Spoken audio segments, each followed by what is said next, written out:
what was your thinking during the great financial crisis as it relates to what I'd done in levering up the company and cutting the dividend? I had, by that time, 2 years, 3 years of working with Willy, where I had planned to completely leave the company the minute he came in because I thought there could only be one boss and I shouldn't hang around. It was pretty clear that he had proven in a short period of time what he could do.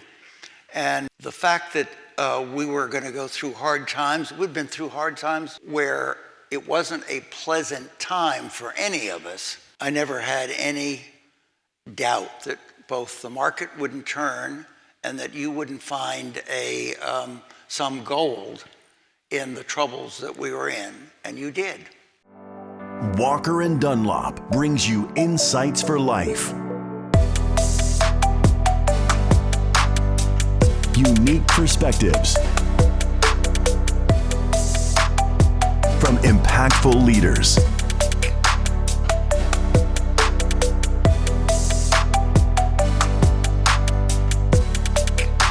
This is the Walker Webcast with Willy Walker. There we go. So Kevin was poking fun at UNC a little bit hard, so I went into my iPhone and pulled out it and sent it to these guys and said, we got to put that up there. This is an incredible place to speak. So is the Dean Dome. And next year when I come back here, I expect the Cavalier to be in here running around like the Tar Heel did in UNC. Then we can put up the other photo that you can just leave up there. That's when my dad was inducted into the Raven Society here at UVA back in 2015. That's my son Jack with the two of us. I want to first of all say thank you to Kevin and to UVA for having my dad and me. The idea for the two of us to be here came from Kevin and my friend Chris Tetzelli, who's here this morning, who was class of '92 at UVA. Kevin reached out to me and said, will you come and be a keynote at UVA? And I do a lot of speaking these days. And I said, of course I'd do that. And he said, but I want you to bring your dad. And I said, now that's a really good idea. But I said, my dad won't come if I ask him, so you need to ask him. And so Kevin reached out to my dad, and my dad, in typical Mallory fashion, said, people want to hear from Willy and what's going on in the markets today. They don't want to hear about me. And so he said no. And then I did what I've done a lot with my dad, which is call him and convince him to do something different. And thankfully you're here. I've almost done 300 Walker Webcasts. This is going to be broadcast as a Walker Webcast next week. And I fortunately have Chris Nassetta coming on the Walker Webcast next week, and he gave me some really great ideas today about what Chris and I are going to dive into. I will also say that to listen to two CEOs like Ben and Chris, both longtime friends of mine, but people that I have looked at and watched them build their brands and build their companies, I would reiterate what Ben said, which is that Chris Nassetta is truly one of the great CEOs in America. And what he has done with Hilton and that ups and downs, being a public company CEO, which I've been now for 15 years, you never really know when you're going to wake up the next day and have what Chris had, which not really revenues going from 55 billion to zero, but the vagaries of the markets and being able to deal with them. I think one of the things that I would say about Chris that's so redeeming to him is A, his humor, and B, the fact that in the hospitality industry, you've got something going on in one of your hotels somewhere in the world every single day that would make most of us stop in our tracks. People go to hotels to commit suicide. People go to hotels to have big parties. People go to hotels to do all sorts of different stuff. The stuff that Chris has dealt with is a great lesson as it relates to consistent leadership over time. Mallory Walker, born on April 13th. To those of you who are historians might know that somebody else shares the April 13th birthday. 1939, went to Lawrenceville School, went to the University of Virginia, then went to work for his father, Oliver Walker, in the fall of 1962. At Walker & Dunlop, which at the time was a small regional brokerage firm in Washington, D.C., and spent his entire career there becoming president, then becoming CEO. He founded a firm called Green Park Financial in 1988, which was one of the first Fannie Mae DUS lenders in the country. And then in 2007, stepped down as CEO of Walker Dunlop, and in 2010 stepped down as chairman of the board. And I was the fortunate one to step into his role as CEO of the company in 2007 and then chairman in 2010 when we took the company public on the New York Stock Exchange. Hi, Dad. Hi, Willie. My friend Peter Cook, who went to Duke, and we've got a bunch of our old St. Albans buddies here today, said to me, "Make sure you let your dad speak, Willie." And I said, "I will definitely let my dad speak." So Chris gave a great memory of this room and taking an exam in here when he was a student. Did you ever come here back in the late 50s, early 60s, and anything memorable from Cobble Hall? I have great memories too, but I want to start by saying that one of the best weeks of my life was the fall of 1984, where I went with Chris's father to Nepal to hike. And we're on an airplane from London to Delhi, and the pilot comes on and says, "Mrs. Gandhi's been shot. We're not going to land in Delhi. We're going to go to Bangkok." And Paul Nassetta and I are standing at the bar in a 747, and he says, "We're going to have a really good time." And we did. We had an unbelievable time. So walking in here, I heard Chris say, I took, in the fall of 1958, music appreciation in the room first as you walk in this door. And I heard chamber music in this auditorium all during my first year. And it created a love for classical music that I have never left. And I spend more of my time today, because I don't have to worry about business, listening and chasing to classical music. It's Cobble Hall. So, it's 65 years ago, Dad. What's changed about UVA? You've spent a bunch of time here since 2008. And we'll get back to 2008 in a moment. But as you come back onto this campus and think back to when you were at UVA, what's the most glaring difference? Women, minorities, ties, and sorry to say this, but a much more intellectually stimulating environment. I mean, Virginia was a great school in '58. It's a much greater school today. So you're finishing up at UVA. Your plan is to go work for your dad at Walker and Dunlop. Talk about walking out of here and going to DC to work for your dad. I had life figured all out. I'd passed comprehensive in history. I had a job, and I was engaged to Diana. I mean, nothing could go wrong, except I failed Spanish my senior year. And in those days, you had to have the third year of a Romance language in residence in Charlottesville to graduate. So I went to Dean Cawthon and said, "Can't you make an exception?" And he said no. So I left, went to work because I'd already accepted a job and I wasn't going to hang around for another semester to take Spanish 3, and went to work for Walker and Dunlop. So back in that time, who was a typical Walker and Dunlop client, and where'd the money come from? So the world had, at that time, was B.F. Saul had Aetna, and Weaver Brothers had Metropolitan, and all of those did joint ventures with developers, which wedded them very tightly to both that lender as well as to that mortgage banker.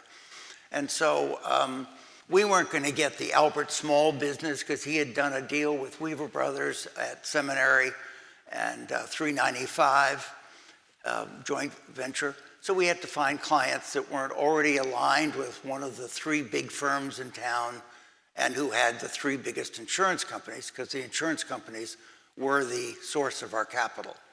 So we were the new people on the block, so to speak, and we were looking for developers who had not already committed themselves to our competition. And how big was Walker and Dunlop back then? We serviced about $200 million in mortgages, but most of those were single family.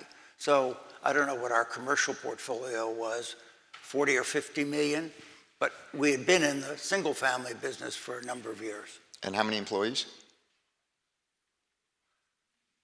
50? 45, 50. And was it a successful firm? It was successful in the sense that I educated you, and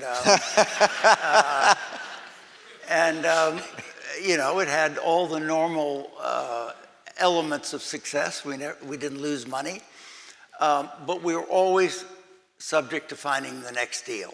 There was never a day in which you didn't have to wake up the next morning after having just settled some wonderful thing you'd worked on and finding another deal. So we were deal dependent.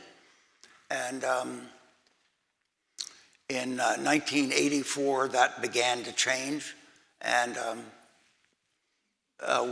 we started looking for a way not to become always dependent on the next deal. Talk about going to pitch Melvin Lincoln to do a financing for Lincoln. Well, Melvin Lincoln was a very notable developer in the DC region who my dad did a bunch of work with, but the way that Melvin used to work on deals, go ahead. There were clients that you had a lot of fun with. There were clients who were really tough to deal with. And Mel was just always a lot of fun. And we would go in to pitch Mel on a new deal. And rarely did he like our proposal, first off. That was his way of going about life. You know, this is not good enough, and I'll call Phil Mudd and he'll do it. And Phil Mudd was my always shadow. I mean, whenever I was working on a big deal, Phil Mudd was be in the next room or calling in to get an appointment. So anyway, the way Mel would end the discussion he would yell so that everybody in the room could hear it, everybody in the office could hear it, call Phil Mudd. That meant we had not sold the deal at that point in time. So then the question was, as we walked out and passed Phil Mudd coming in, did we think that we had the lender for this particular deal that Phil couldn't compete with, or were we dead in the water? And you could pretty well tell as you walked out by the nature of the deal, the kinds of things that Phil did. I mean, that's just one example. But every developer has a tactic. And I remember there are a whole series of people we dealt with over the years who used to try and set the table by taking a call the minute you got in their office for somebody more important than you were. And the person who rose that to an art form was Bob Smith at Charles E. Smith Company. And I was kind of accustomed to walking into his office and having him take a call from Senator Ribicoff and talk about both American politics and Jewish politics. But I was going for the biggest deal we had ever done, a $100 million facility on a bunch of apartments on a very unique structure. And he took a call from the president of Israel. So I waited there for 10 or 15 minutes, and he walked over and he said, "Your fee's too high." Well, that always happened. I mean, that was the beginning of a conversation. But it was an effort, and the Mel story is somewhat the same thing. It was an effort to set the table and say, I'm more important than you are, and you either do it my way or you don't get the deal. And of course, part of that is mastering that process. You talked about in the mid-'80s, you started to move towards sort of focusing on what's the next deal to try and build up, if you will, more stable revenue streams. Before I ask you the question, one thing that I would put out there to any of the students who are looking at the job market today and saying maybe it's a challenging job market to be going into, if you listen to what Chris said previously about where he had opportunity during the S&L crisis in the late 80s and early 90s, if you look at the generation of leaders today in commercial real estate, people like Chris Nassetta, people like Barry Sternlicht, people like Bob Faith. Barry Sternlicht and Bob Faith both graduated from Harvard Business School in 1987, went out, and both got fired from their first jobs and turned around and they formed Starwood Capital to go buy notes in the RTC, the Resolution Trust Corporation, and that was the beginning of Starwood, which ended up turning into Starwood and Greystar two of the great companies in commercial real estate today. The one thing I would put forth is adversity creates opportunity. Chris talked about it in his career. Bob Faith and Barry Sternlicht both found it in theirs. And so in a steady market, there is always opportunity, but it's when things get rough and tumble that the really, really great entrepreneurs and leaders step in and find opportunity where they can go. With that, Dad, in 1988, you decided to go and get one of the first Fannie Mae DUS licenses, and you started Green Park Financial. You didn't have enough capital to get the Fannie Mae DUS license. What'd you do? And talk for a moment about the partnership agreement that came back to benefit you so much. Fannie Mae required a $5 million segregated piece of capital that they could tap if any loan went bad. That was the initial qualification. We didn't have $5 million. So I called Connecticut Mutual, and they said, we'd love to do it. We've just come to the Washington, D.C. area. Love to be your partner. And I thought the company was going to be called Walker Dunlop something. And I get a call from Connecticut Mutual, and they say, one little problem. You're going to go bankrupt. We're not going to go bankrupt. So the company can't be called Walker Dunlop because we don't want to buy the name when you go bankrupt. So think up a name. You can name the company, but it just can't be called Walker Dunlop. Can't be called Connecticut Mutual either. So we struggled, looked at lots of different names. Finally, a friend of mine said, call it Green Park, because that's a park across from Buckingham Palace. It's residential in nature, rather high-class residential. It sounds English, and Wall Street will love it. And so we called it Green Park. And the irony of it is that Connecticut Mutual took insolvency, and we got another partner who followed them, and they took insolvency. And we got a third partner in Green Park, always putting up the capital, and they became insolvent. In that partnership agreement, though, didn't they say that you could buy back the partnership interest for $1 because you were the one who was going to go bankrupt and not them, and then you were able to buy back the partnership interest for $1? I wish I'd ever been able to buy it back for $1. But you bought it back at a steep discount because that's what they negotiated for in the partnership agreement. Well, did you not? Connecticut Mutual just said, we have financial problems. We need to exit the business and not have any of the risk. They gave us a year to find a new partner, and it didn't cost us anything other than finding a capital partner that would replace Connecticut Mutual. So in that sense, it was $1, if that's what you mean. Yeah. So throughout your leadership of W&D, you were always quite innovative on technology. I remember distinctly as a kid on Sundays when you'd go down to the office, I'd go back into the dictaphone room, and there were these dictaphone machines where you would record on your tape messages for a memo or a letter, and then you'd come in on Monday morning and give it, and a secretary would sit there with a typewriter and actually type all the stuff up. And then when voicemail came out, you would leave these endless voicemails for your whole team that would, you'd add and say, add this person and add that person, and you'd send it out to everyone. And then I remember when I went to college, you gave me an IBM PC, and I was the only guy in my fraternity who actually had a PC at that time. What was it that made you technologically, sort of, if you will, not only literate, but kind of cutting edge in the practice of technology? Obviously, you weren't out doing development, things like that, but what was it that made you always want to put technology into Walker & Dunlop? Not exactly sure. I thought of applying to architecture school at Virginia, and I didn't think I could do the math. In those days, we didn't have HP 12s, and everything was done on either a slide rule or you had to actually know the math. And I thought I wasn't great at that, so I decided to go to the college instead and major in history. And it turned out, however, that I have a certain skill for looking at numbers and kind of see patterns. And so I quickly, when I went into business, found that numbers, math, all felt comfortable. And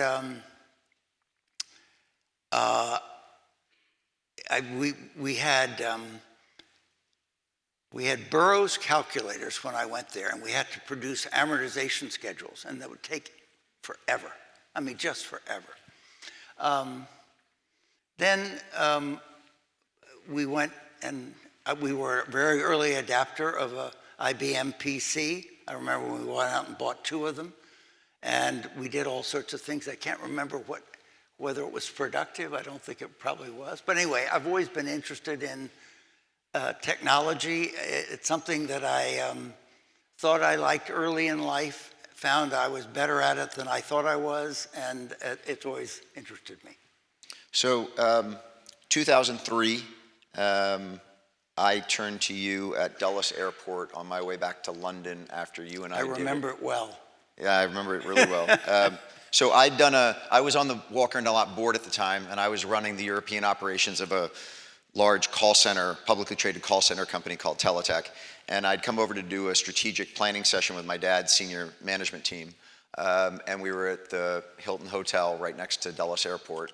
And as I was leaving after running the management team through it, I turned to you and I said, there's a lot to do here, Dad. This is a really great company. What would you think about me joining you? And what was your response to me saying, what do you think about me joining you?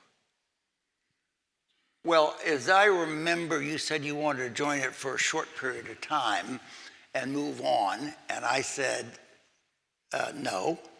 You either come and stay or don't. And that gave him a lot to think about on the plane back, because he was not planning on coming to Walker Dunlop and staying. He wanted to fix a problem we had, and he would have been great at it, and then leave.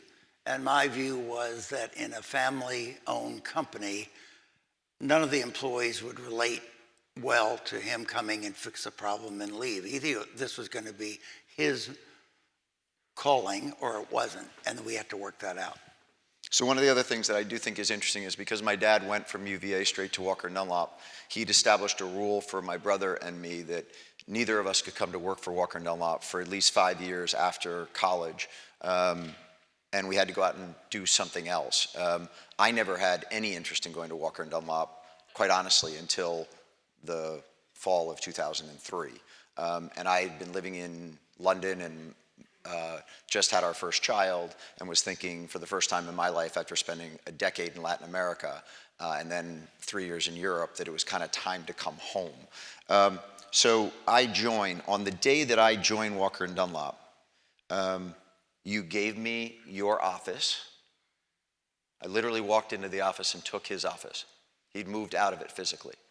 And you also said you're running the Monday morning production meeting with all the bankers and brokers in the company, which I knew nothing about. Why'd you do that? Well, the why I did it and what it accomplished are kind of two other things.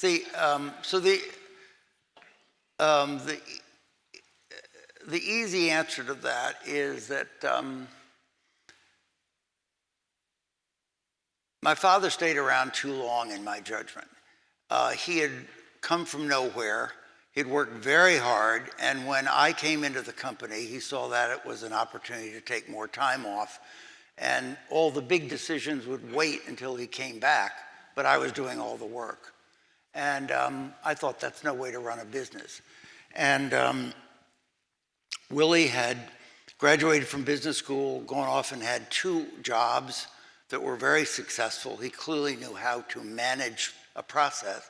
So if he wanted to come to Walker & Dunlop, that was the time to make the absolute transfer.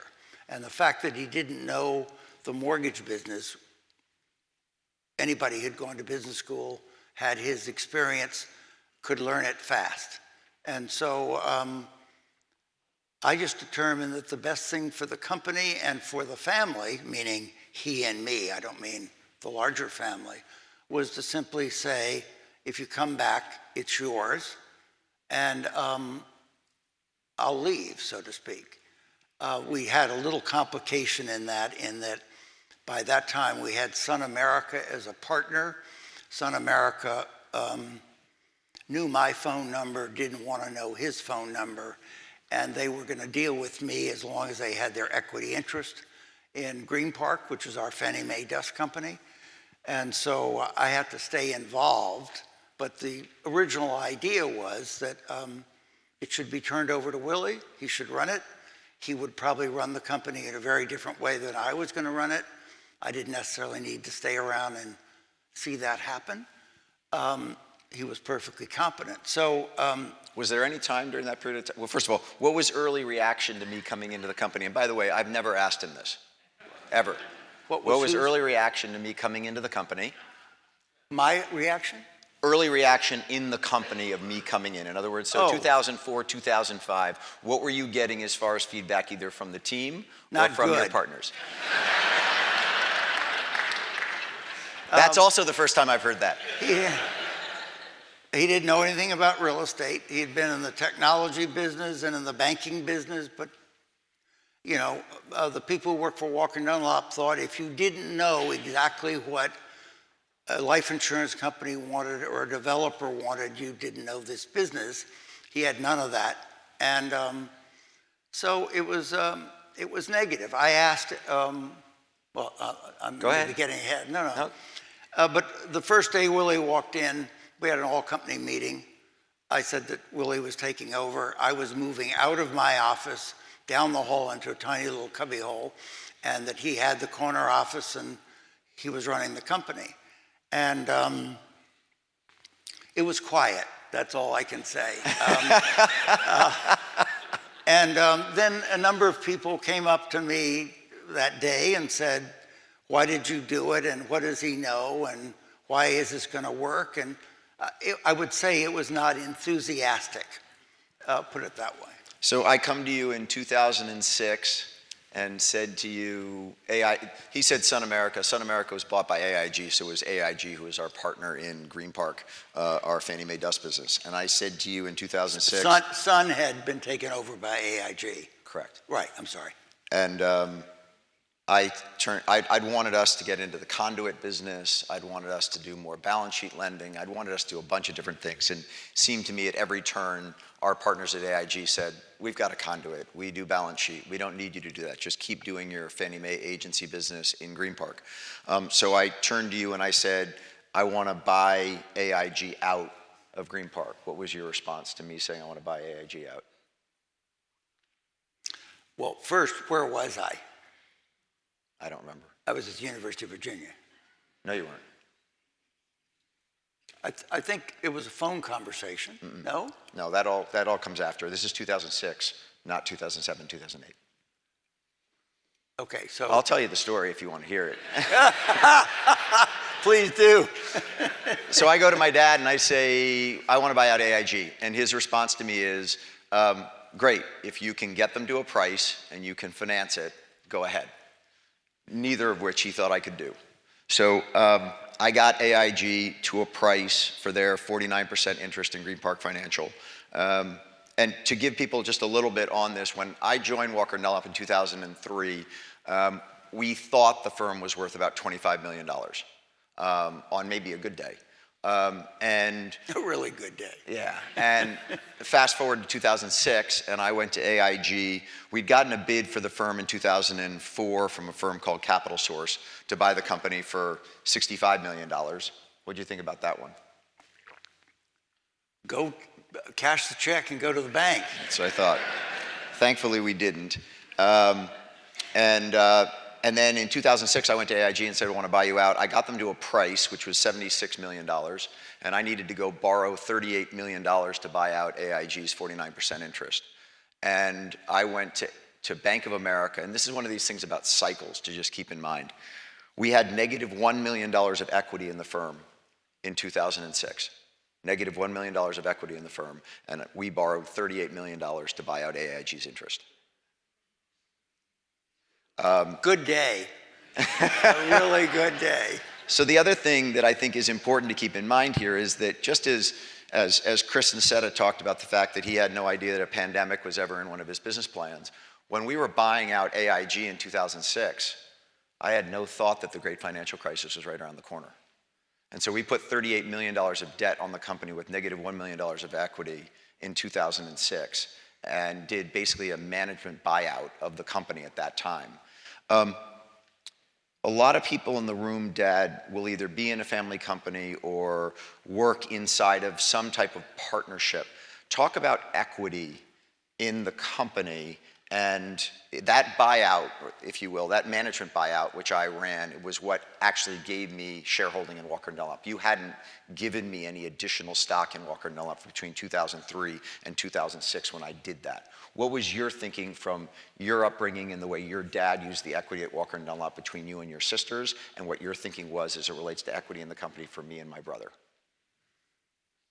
Well, I didn't have any stock in Walker Dunlop. It wasn't a question I wasn't going to get it, but I never had it until 1981. So I came to work in 1963 to 81. My father had all the stock, but the understanding was that he would leave the stock a third, a third, a third to his 3 children.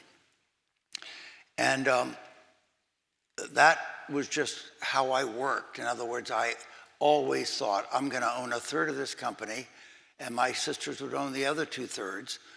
But along the way, I had met a man named Earl Slick, an unbelievable man from North Carolina, who I'd sold him a big piece of the Outer Banks of North Carolina, and as he's taking me back to a plane at Kitty Hawk, North Carolina,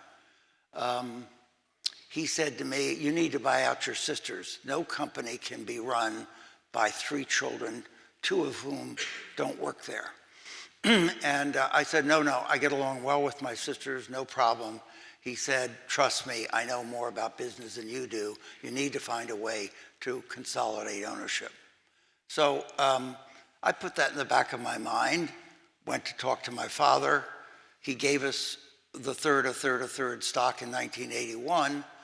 And in 1986, I got comfortable enough with the idea that I went and bought my sisters out. And I bought it out on a loan, and good old American Security lent me more money than I was worth. And the loan got caught up in a real estate cycle, and so I had to pay it off quickly because I didn't want to report to they had been taken over by Maryland National Bank, and I did not want to work for Maryland National Bank any more than Oliver Carr wanted to work for Maryland National Bank, and we were 2 great friends. So I owned the company. My sisters had been bought out. I had the risk, and they were happy with that, and it was the right way to go and run an entrepreneurial business, because there were going to be days when we had no dividends and we were sucking wind, and there were days in which we were making lots of money, and it was just not something that should be shared by people who are not working in the business. And I think I forgot the end part of your question. What did you want to go to? No, so then fast forward, you're talking about I'll take all the risks. So in 2006, we buy out AIG. We put $38 million of debt on the company, and then we hit the great financial crisis. What was your thinking during the great financial crisis as it relates to what I'd done in levering up the company and cutting the dividend? This answer might surprise you. I had, by that time, 2 years, 3 years of working with Willy, where I had planned to completely leave the company the minute he came in, because I thought there could only be one boss and I shouldn't hang around. I had this relationship with Eli Broad and the Sun America people, and they wouldn't let me go, so to speak. I ran loan committee, things of that nature. But it was pretty clear that he had proven in a short period of time what he could do. And the fact that we were going to go through hard times, we'd been through hard times, real estate cyclical, and it would come back. And so I think where it wasn't a pleasant time for any of us, I never had any doubt that both the market wouldn't turn and that you wouldn't find some gold in the troubles that we were in, and you did. So, fall of 2007, you're retiring as CEO, and I walk into your office, and I say, Dad, I called the Alumni Development Office at the University of Virginia, and I called them up and I said, look, the story is that my dad didn't graduate from UVA because he didn't pass his Spanish final. If my dad actually didn't graduate from UVA for some other reason that I don't want to know about, just call me back and say, you don't want to know about it.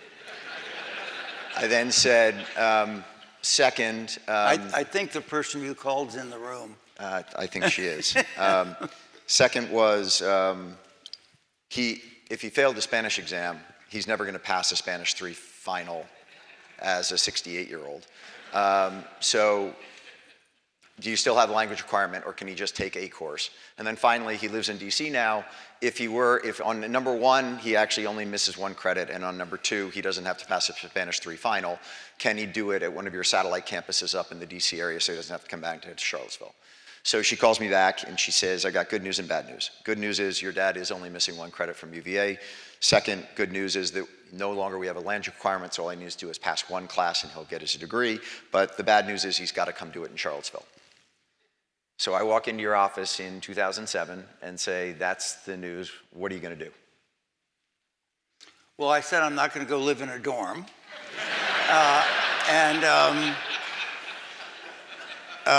Willy says, just be patient. You'll have an offer that you can't refuse later today. You talking about? You want me to tell the rest of that? Sure, go ahead. So, I mean, obviously, the idea that Virginia would take me back and allow me to graduate 40-some years after I left is remarkable, because most people have left. It just doesn't happen. But because of Willy's call, they said they would take me back. I could take 1 course. But the idea, I decided to go to Georgetown and learn about world religion. You couldn't read the morning newspaper in 2007 and understand the difference between Sunni and Shia and Orthodox and Reform. And I didn't know any of that. And I wasn't religious. So I was going to go to Georgetown, study religion, and not go to Virginia. Willy sets this up so I can go back to Virginia and do it. And then I thought to myself, I don't want to live in a dorm. No one is going to call me by my first name. They're going to call me Mr. I mean, it's not going to fit. So anyway, I do come back in the fall of 2006. 7. Because you're the oldest graduate of the class of 2008, I believe. No, of the 1 year before. Okay. I come back and I love it. I mean, the idea of coming back to college for 1 semester when you're as old as I was thrilling. I mean, unbelievably thrilling. And I'll only tell 1 quick side story, which is that I was given a special dean of admissions that was to take care of problem children. And so his name was Popoff, and he was in what's Garrett Hall, which is now the Batten School. And I was in his office, and he said, Mr. Walker, you can take any course you want. You don't have any requirements. You just have 3 hours you've got to get. So I said I wanted to take Dean Ayers' course, Marching Up to the Civil War. Ayers was a phenomenal Civil War historian. And he said, no, I couldn't take that because it really is at the graduate level and it was too much reading. And the dean had just taken the job as head of University of Richmond. So he's only 1 more semester at Virginia. You need to do something else. And I thought, that's terrible. Anyway, I said, well, the only other thing I want to take is a course on architecture, because I've always loved architecture. And I'd love to take history of architecture from Jefferson to Frank Lloyd Wright. And he said, great, go for it. And I said, but it's a graduate course, and I haven't graduated from undergraduate school. And so he said, go over to see Richard Guy Wilson. If he signs your card, you're in. I went over to see Wilson, And he looks at me through his glasses and says, "What are you doing here?" I said, "I'd like you to sign my card to take a course, Architectural History 387, Jefferson to Frank Lloyd Wright." And he said, "What do you know about architecture?" So I fooled him into something, and he signed my card, and I came back. So you passed both courses. You got 4 O's, I think, in both courses. And then I said to you, "You got to walk." And you said, "I don't want to walk." And so you said, "No, they'll mail me my degree." I won't know anybody. I mean, yeah. You didn't know anybody, right? You hung out at a beautiful farm here. You studied. You stayed at Edgar Bronfman's farm here in Charlottesville. You'd come down for a couple days a week, do your course, and then you were done, right? And so I didn't walk. Until then. That's right. So when my dad got inducted into the Raven Society in 2015, we all came down. He put on the cap and gown, walked up on stage, and sat there and watched diplomas being handed out. So, Dad, we went public in 2010 at a market cap of $220 million. And over the next 12 years, our market cap went from $220 million to $5 billion. As you sat there and watched the firm grow and the things that we were doing, what was your reflection as it relates to someone who was clearly deeply invested in the company, given your shareholding of it, but no longer being inside the firm and operating it? Admiration. You haven't heard me say that before. No, an unbelievable experience. It's a story you can't write. I was around until December 2010, so I saw the company under Willy's leadership from when he came in Thanksgiving 2003 grow the company. We had a whole bunch of fun things that we did together during that period of time, but it was remarkable to watch it grow as fast as it grew.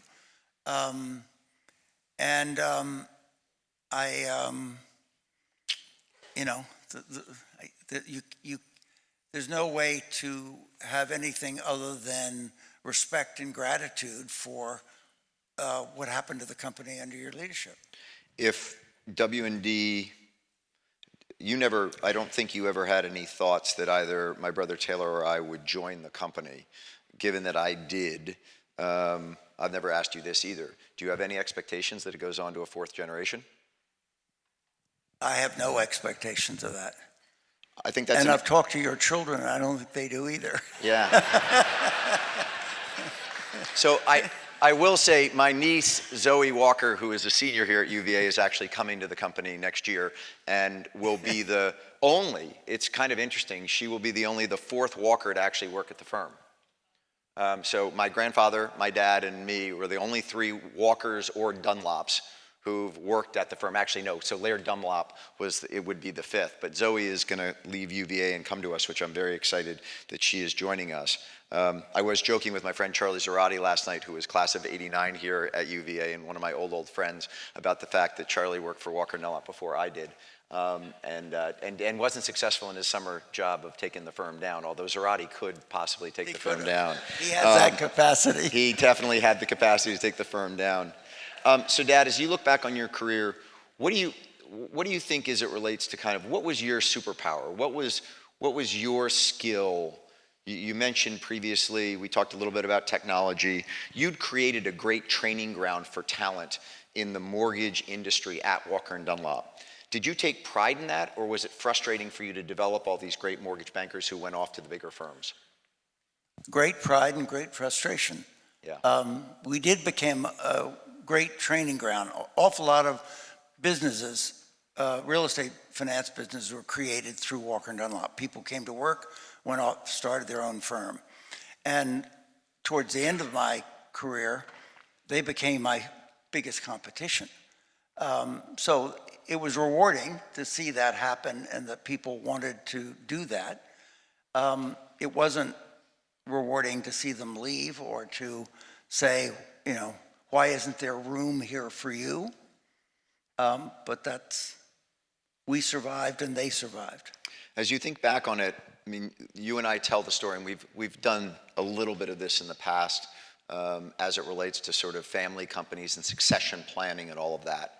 I will tell everyone in the room that the story looks really, really great on the outside, and at certain times gets really, really tough on the inside. For him, for me, for families. You have an axiom which you use all the time, which is money divides absolutely. But as you think back to anyone else who has a family company or kids who might be thinking about coming into a family business, what piece of advice would you give to them?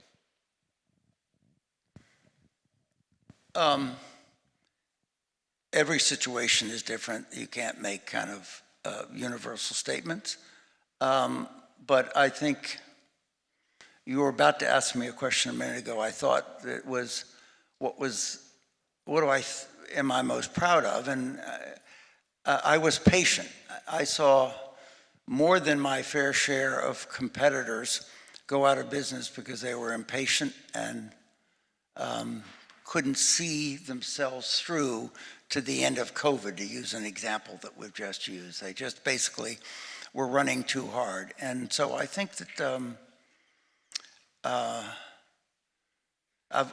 I've taken the long view, you've taken the long view. Not everybody in business does. I think that, and we're lucky. There are not a lot of businesses that have 3 generations of one family.